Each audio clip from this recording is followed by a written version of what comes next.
All right, it's late into the night, and I wanted to do a little bit more on the sermon notes. But before I want to get into that study, I wanted to offer my insight on what I was listening to earlier on Alex Jones's show. And it's very grim, and it's looking like, well, let's just say I'm praying that, and I repented for like my need to know when the Lord's return is coming. We did several rapture watches and nothing's happened.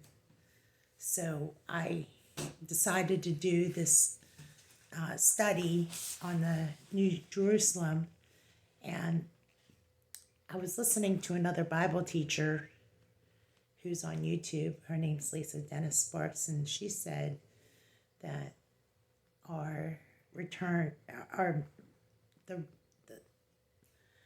that we would not leave at least for another 3.5 years at the earliest. Now, some of us might not want to hear that. I know I didn't. Okay. All right. I'm going to go back to the foundation of this of the study, and that's the description of the city of New Jerusalem. And the reason I'm doing that is I want you to know that this is our home, okay? And we got to build each other up and know what kind of home we're going home to and where we really belong, okay? We're citizens of heaven. And what do citizens of heaven do? We have to think like the way God would want us to think on these things. So we're going to be living, not just inhabiting alone, but living it out in faith. And that's the way we have to conduct our lives here. And the reason I did this is I wanted us to really encourage each other, because those rapture watches really wiped me out. I watched several Watchmen, and I get a little, I don't know, frustrated at the thought that nothing came of it. And I really feel like I got so much out of Dr. David Jeremiah's sermon that it was much more sound doctrine than, telling you that the return of the Lord is coming and then nothing happens.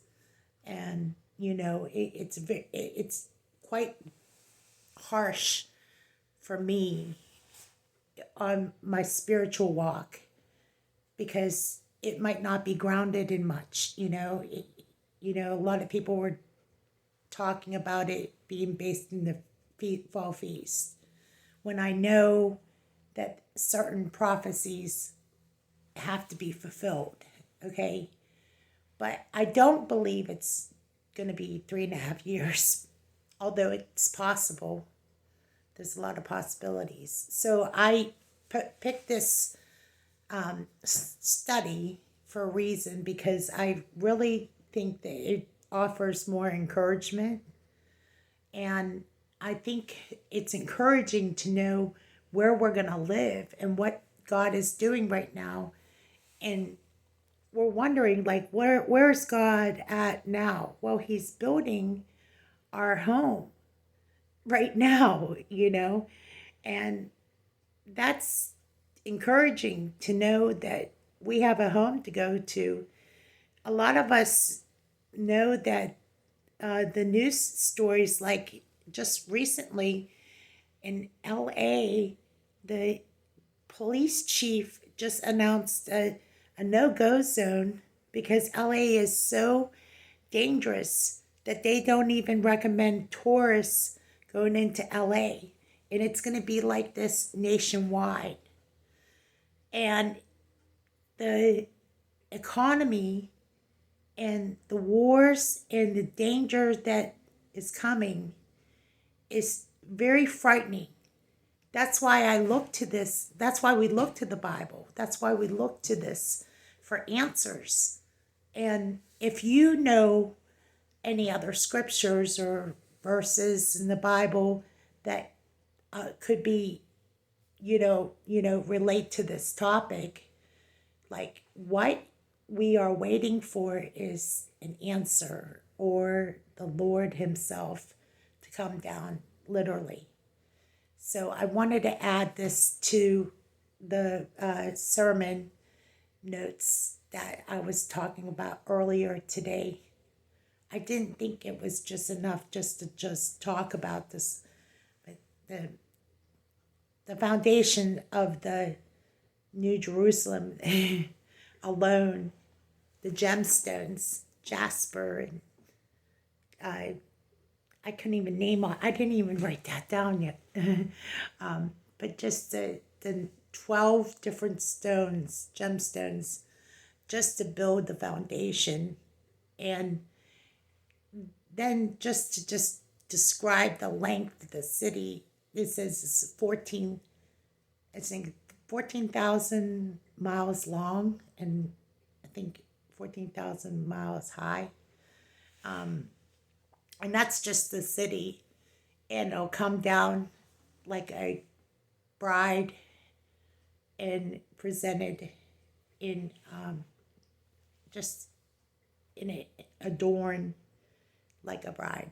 That's what the Bible says. So,